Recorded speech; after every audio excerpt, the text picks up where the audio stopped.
Que es 6153. 6153.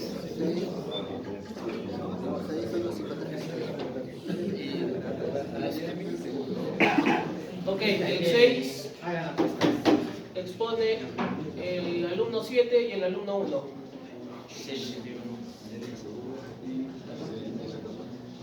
Del grupo 1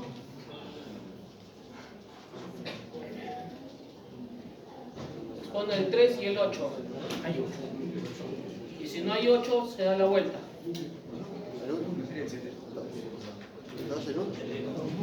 No, o sea, si son 7, el 1. Del grupo 5 expone el 6 y el 5.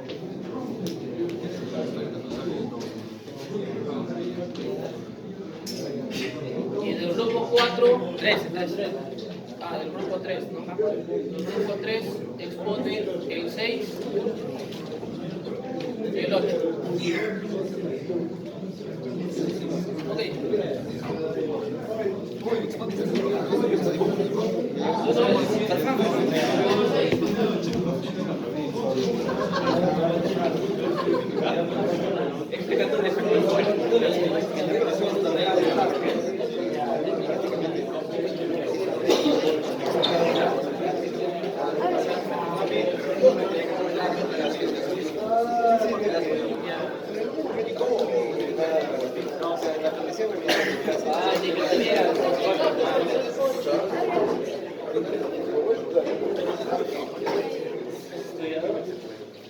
Estudia.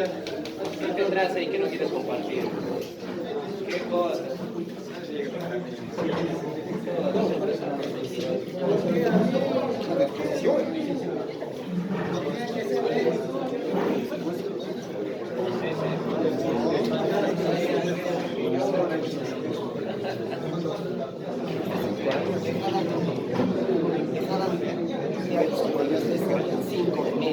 ¿Qué? Te aviso cuando estés en 5:30. O sea, porque cada uno que haga 6 minutos está bien. ¿La foto de escritorio qué es? ¿La foto de que el 2020 la tiene? ¿Esto? Esta es del 2021. Sí. Estamos regresando, ¿verdad? Efectivamente. No, 22. La foto, 2022. Pasa que sigo sin saber multiplicar. O sea que no voy a tener un bachillerato sin saber sumar.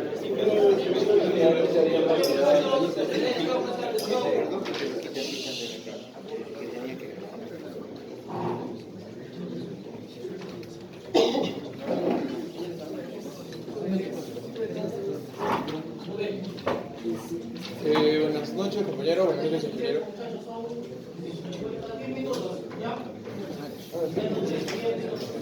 Bueno, pero nosotros nos ha tocado el tema de sensores de fuerza, momento y de deformación. Somos del grupo 6, formamos por Aragón, Carpio, Chávez, Cueto, González, Rodríguez y mi persona Talavera.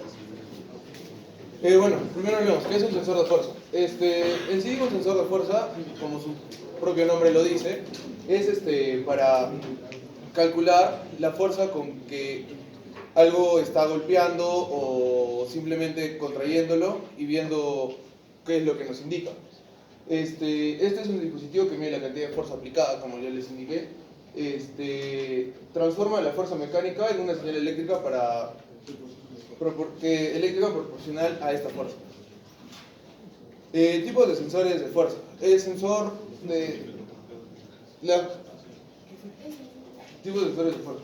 Celdas de carga, los load cells. Estas celdas de carga galgas electrométricas son muy comunes. Usan galgas electrométricas pegadas a un elemento estructural. Estas galgas excentrométricas vienen a ser unos dispositivos muy pequeños que indican la fuerza con la que, o sea, entre más las apretas, indican esa fuerza. Es la fuerza aplicada sobre esto.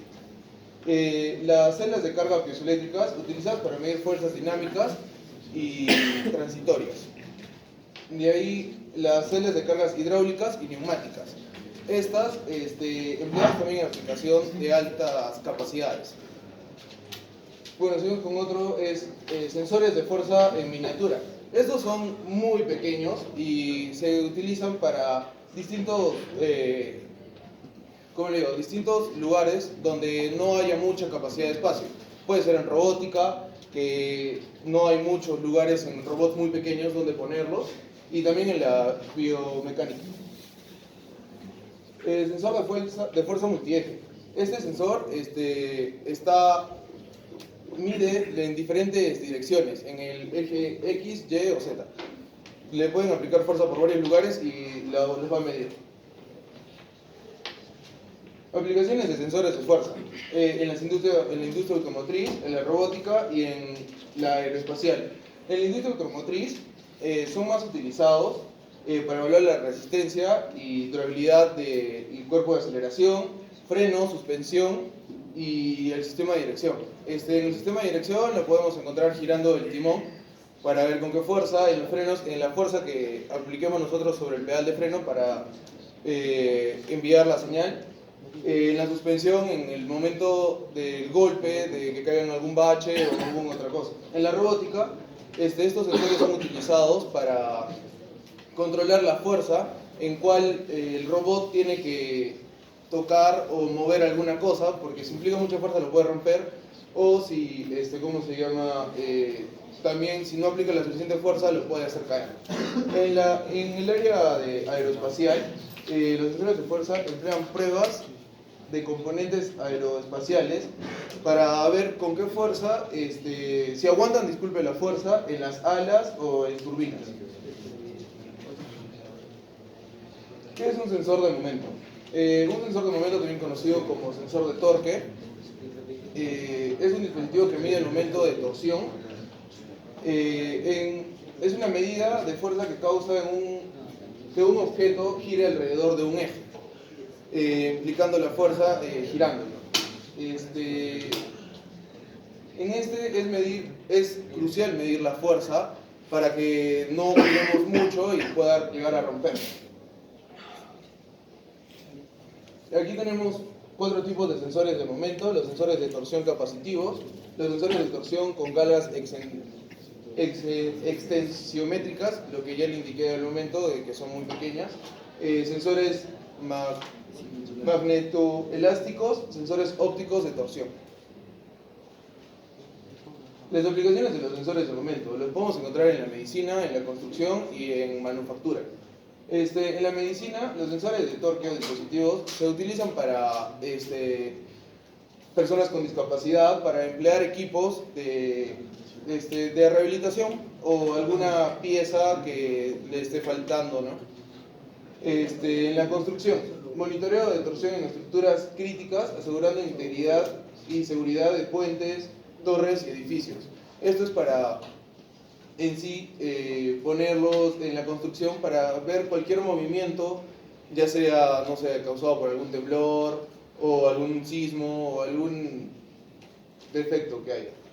En la manufactura, el monitoreo de torque en herramientas de ensamblaje, control de calidad en procesos de producción. Eso lo podemos ver aquí hasta en el taller, cuando no sé, utilizamos, tenemos que ajustar algún perno o utilizando algún dado, alguna medida especial. Entonces cada cosa tiene un punto en el que ya está suficientemente ajustado, porque si lo seguimos girando puede llegar a romperse.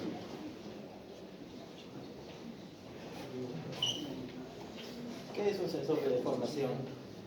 Un sensor de deformación, también conocido como extensómetro, se encarga de medir las deformaciones y cuando se le aplica una fuerza. Tipos de sensores de deformación. Tenemos los de carga extensiométrica, sensores de fibra óptica, sensores piezoeléctricos.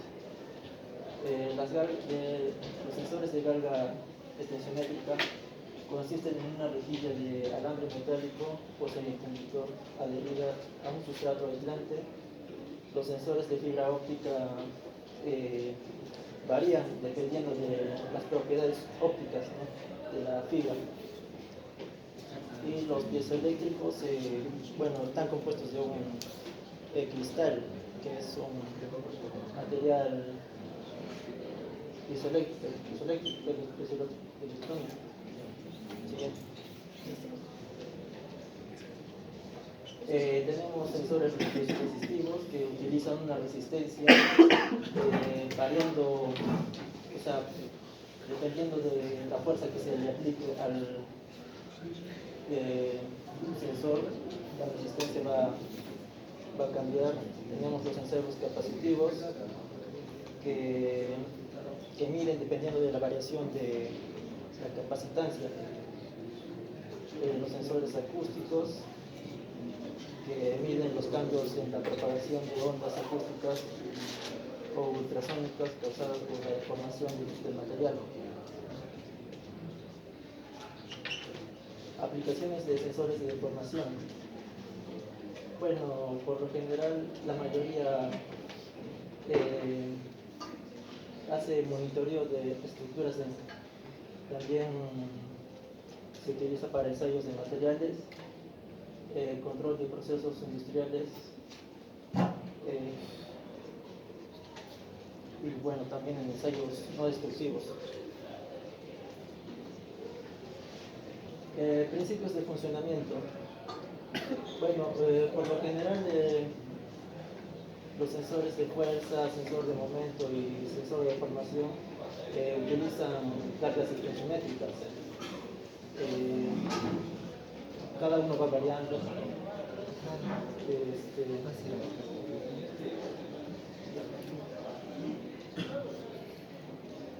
Tecnologías y materiales.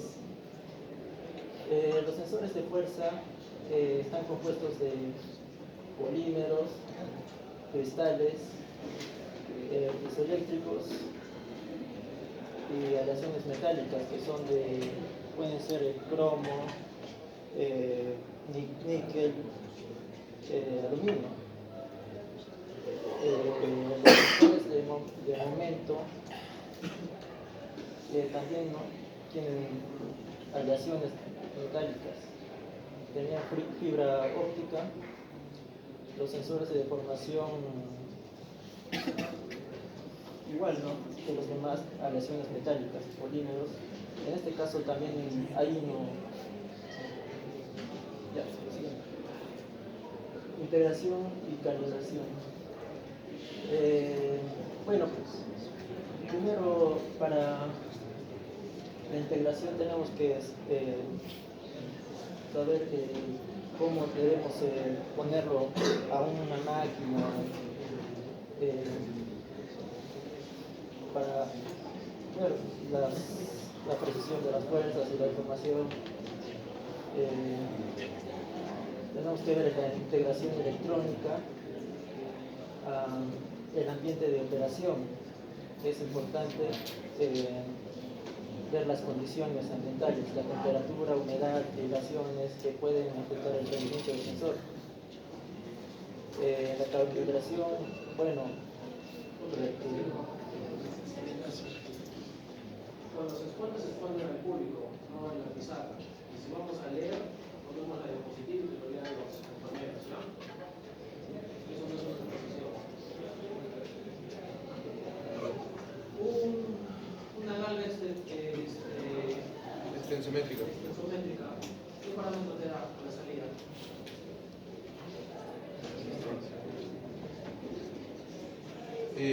La resistencia.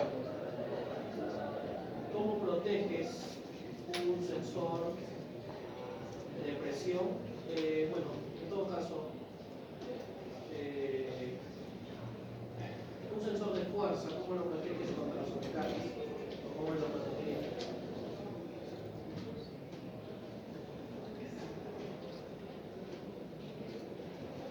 Poniéndole algún límite, ingeniero, que, o sea,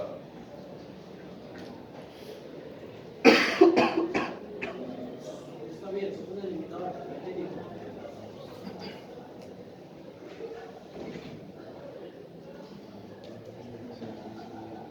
Cuando se usan sensores, muchachos, de fuerza, se protegen con limitadores mecánicos o en su defecto con amortiguadores.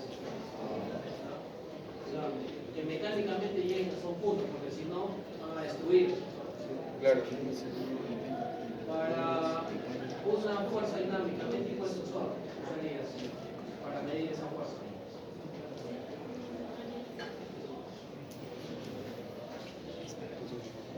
¿Qué tipos de sensores entonces fuerza hay?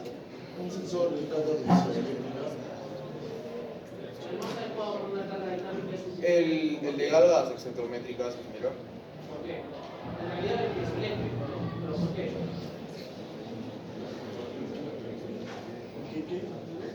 ¿Por qué? ¿Por qué un piezoeléctrico? Un sensor de fuerza piezoeléctrico. Porque esa es una de las tecnologías, ¿no? Porque se adhiere a la estructura. No necesariamente. Un piezoeléctrico es mucho más rápido que un resistivo. Crean quizás estructuras precisas, ¿no? Tiene una mayor sensibilidad que un mecánico puro como la radio. Entonces, si es dinámica, significa que hay fuerzas constantes, ¿no? O hay fuerzas casi siempre. Entonces, un sensor del tipo galga va a tener una deformación más rápida y aparte de eso, su durabilidad es una menos. respuesta tan inmediata como lo tendría un piezoeléctrico. Ok.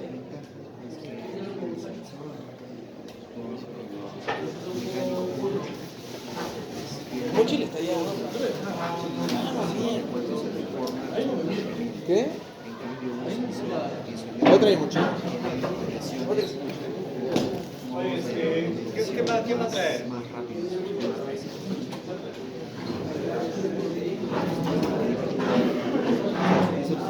Sí, si pueden, tráiganse el último. O sea, de link.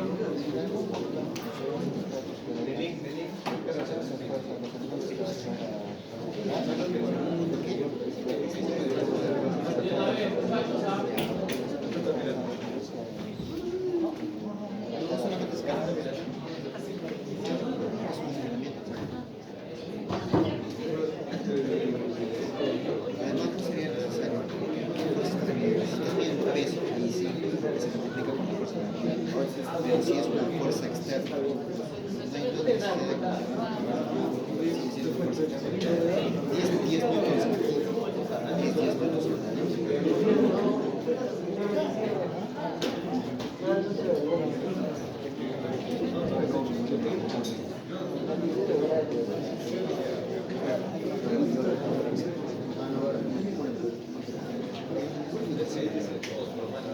Son más reservados.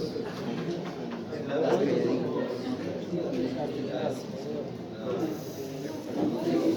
No, porque quiere que me diga así y él no es Bachares.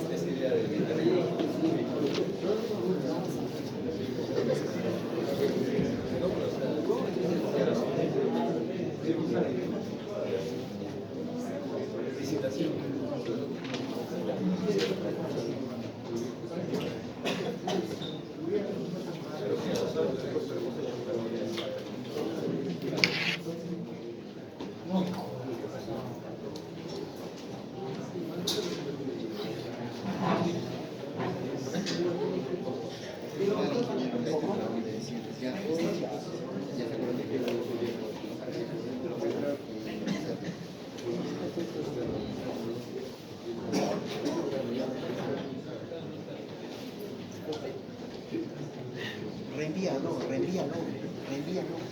Pero voy a pasar. Tenía que ir a la dama, me pasó. Es verdad, no me tengo que robar.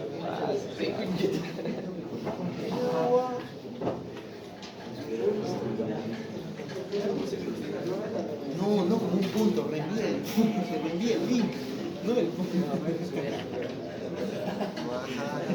Pucha, no. Le digo a mi mira por un punto. ¿Contamos con el tiempo completo o se nos quita lo demorado? Ok. Sensores de proximidad. Me avisan cada minuto qué pasa, por favor, para el... Los sensores de nivel y de proximidad. Siguiente. Básicamente los sensores de nivel de proximidad son dispositivos que nos miden la capacidad de flujo o la distancia que hay desde el flujo hasta la tapa de unos contenedores o tanques. Siguiente. Podemos tener mediciones puntuales, continuas, sin multipunto. La puntual solo mide una vez al lapso de un tiempo, con el redundante, y la continua mide constantemente, y el multipunto tiene diferentes sensores en diferentes puntos del tanque. Siguiente. Siguiente. Siguiente. Bien, hablando de los sensores más comunes, siguiente. Tenemos el sensor de nivel de flotación. ¿Diga? Ya has comido 8 diapositivas. Copiado pasado, 8 dispositivos. Ah, bueno, ya, anterior. Ya, ahí. Anterior. Bueno, es más de lo mismo en realidad lo que dije, solo un resumen, ya sigue. Medición directa e indirecta. La medición directa mide directamente la variable, o sea que dice que tiene que tener contacto directo con el material que se quiere medir. La medición indirecta no necesita tener contacto con el material que se quiere medir, por lo que realiza un cálculo o algún algoritmo. Bien. Los sensores más comunes tenemos el flotador, de capacitancia, radar, onda guiada, paletas, horquillas vibrantes, conductivos, etc. Siguiente. Ya bien. Hablando del nivel de flotador, básicamente el funcionamiento del nivel de flotador es que tiene un red switch que mientras va subiendo el fluido, este flotador, como flota, valga la redundancia, va a hacer un contacto en el sensor. Siguiente. Como ventaja podemos tener de que no requiere alimentación y es de aplicación directa y es económica, y como desventaja es que es invasivo, quiere decir que tiene contacto directo con el líquido. Siguiente. El sensor de tipo capacitivo básicamente mide la capacitancia, que la capacitancia es la capacidad de almacenar carga eléctrica. Necesita de 2 electrodos y un material dieléctrico. Podemos ver acá más o menos cómo tiene los dos, digamos que los electrodos son estos dos de acá, y va a medir la cantidad de líquido que hay en el tanque de acuerdo a qué tanto flujo de electricidad permite recorrer, que en el espacio que tiene en medio los dos electrodos. Como pueden ver acá, hay mayor volumen, por lo que pasa mayor electricidad, y acá hay menos volumen porque pasa menos electricidad. Siguiente.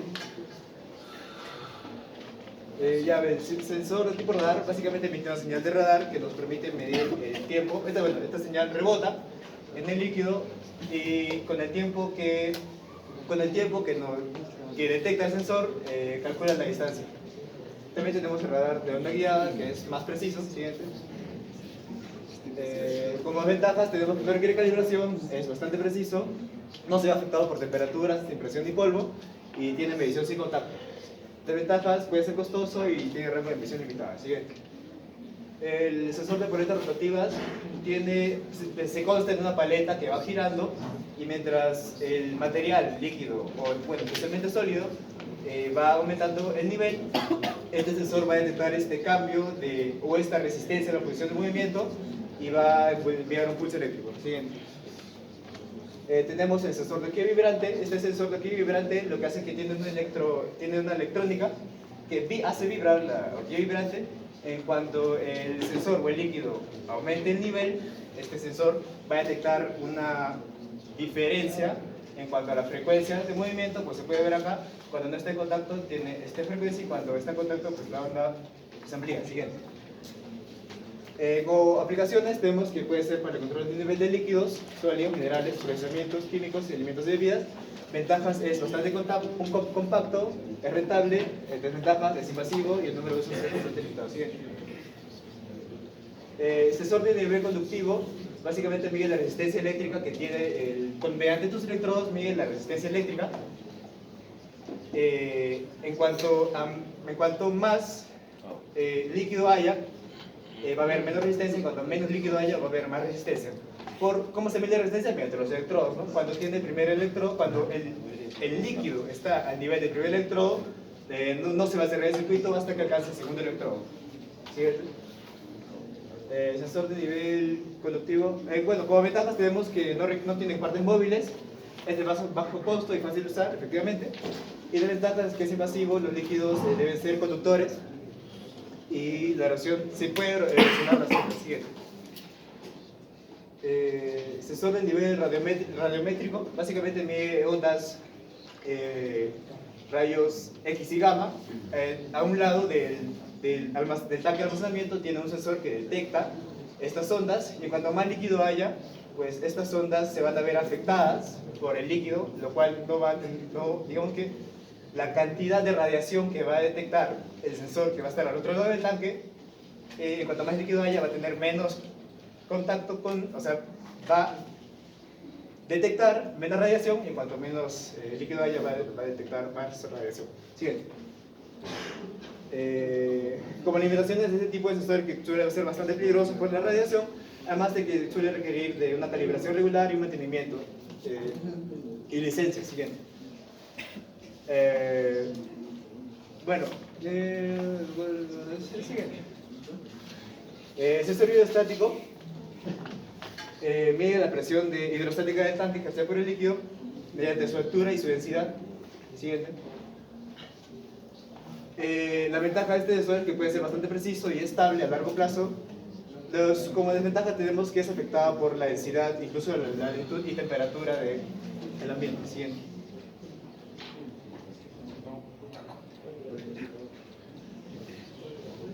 Siguiente.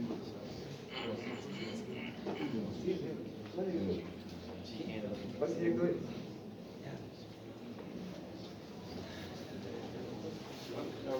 Tenemos los sensores de proximidad ahora.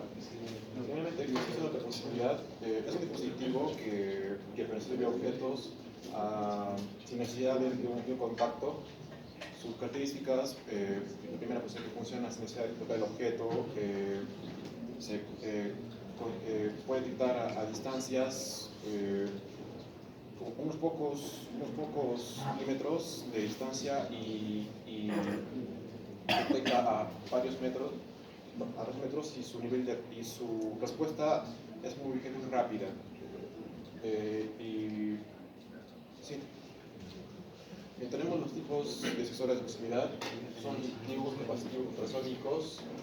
Los dispositivos usan bobinas, campos magnéticos, capacitivos, detectan campos eléctricos ultrasónicos, emplean ondas que reciben y que envían y reciben para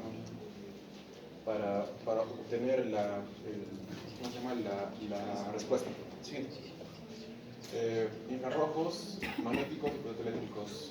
Los infrarrojos utilizan un infrarrojo y son de dos tipos, activos y pasivos. Los activos emiten para encontrar la luz, y los pasivos son los que detectan la radiación. Magnéticos detectan la presencia de objetos mediante campos magnéticos, y los fotoeléctricos utilizan burbujas de luz que al ser alterada esta luz es interrumpido o reflejado.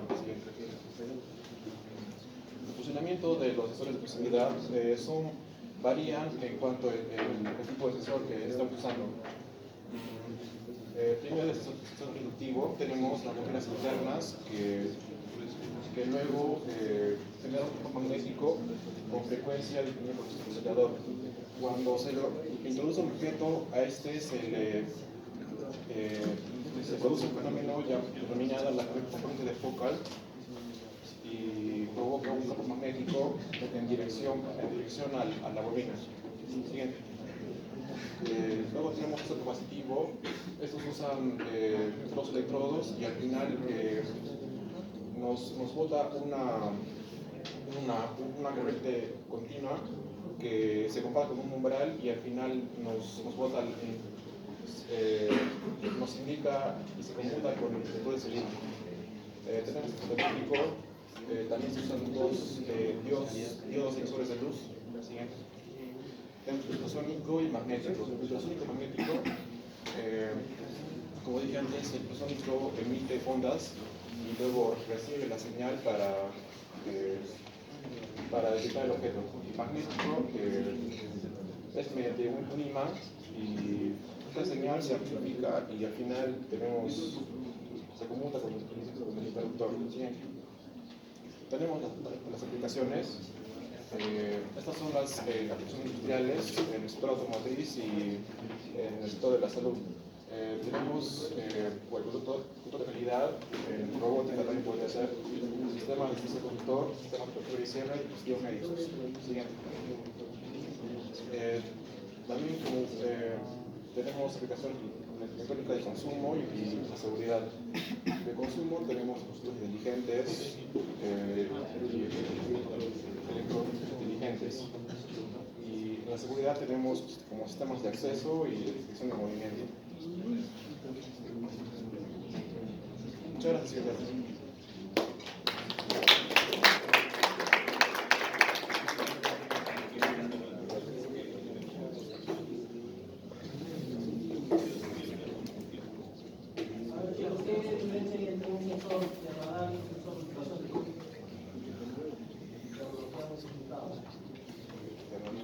Un sensor de ultrasónico emite una onda de sonido a alta frecuencia, una onda de radar. Sí, en realidad es la diferencia, porque al principio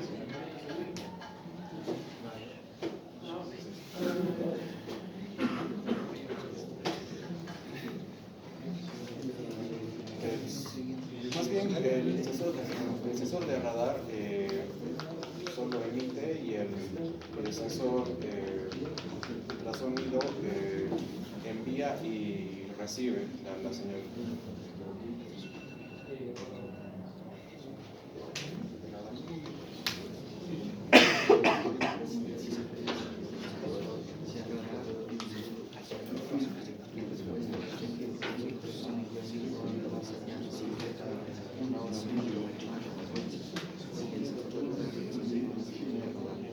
¿qué ventaja ofrece, por ejemplo, un sensor ultrasónico? Porque proximidad y niveles hace lo mismo, ¿no? En ese sentido. Su respuesta es más rápida. No necesariamente ten en cuenta que un ultrasónico, como tú bien has dicho, es un rato de emites así. Entonces eso significa que hay un doble tiempo.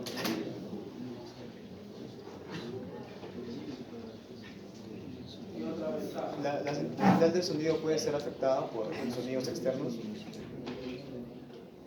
mientras que la radar no. En realidad, no, a un ultrasónico, hacer un sonido ultrasónico es muy difícil, ¿no? ¿Qué otra ventaja entonces?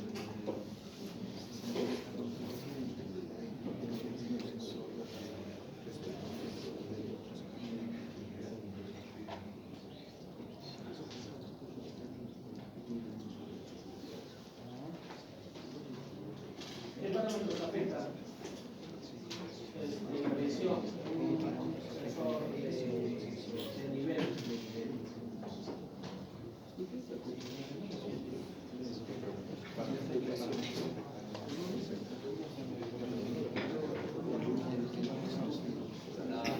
Dependiendo del tipo de sensor, por ejemplo, los de boya o los de preso estático se ven afectados por dónde se han usado, porque, por ejemplo, en Lima y Arequipa no va a ser igual por la presión que tiene cada lugar, por la temperatura, o en este caso, o en otros sensores como los de boya se van a ver afectados por la viscosidad. La viscosidad del líquido, como le comento, los sensores de boya se ven funcionan mejor con líquidos que son más densos. Las temperaturas también. Porque en cierto tipo de sensores, la temperatura puede afectar a la medición, o incluso al líquido o al material. Y los sensores que tienen contacto con el material, que son de medición directa, puede afectar incluso hasta la circuitería. Por claro, como la sonda de radar puede afectar, en el caso de, bueno, la sonda de radar no tiene contacto directo, por lo cual la temperatura del líquido o cualquier otra temperatura no lo va a afectar demasiado. Pero por eso, o sea, un sensor de radar, un sensor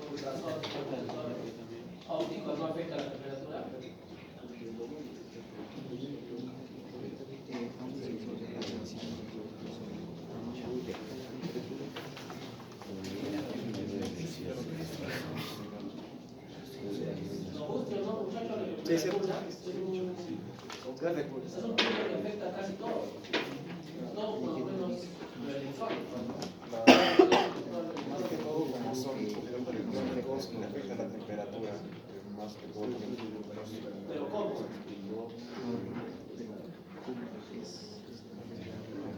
Para empezar, quítense de la cabeza que pedir un nivel es pedir agua. Quítense eso de la cabeza, es lo primero en lo que pensamos. Es lo primero en lo que pensamos. Un nivel ni siquiera puede ser agua o líquido, puede ser algo sólido. Material en general. Puede Puede ser ser algo sólido. La temperatura, incluso a determinados líquidos, porque me imagino que eso han podido ver algo en la termodinámica o algo por el estilo, afecta a la densidad.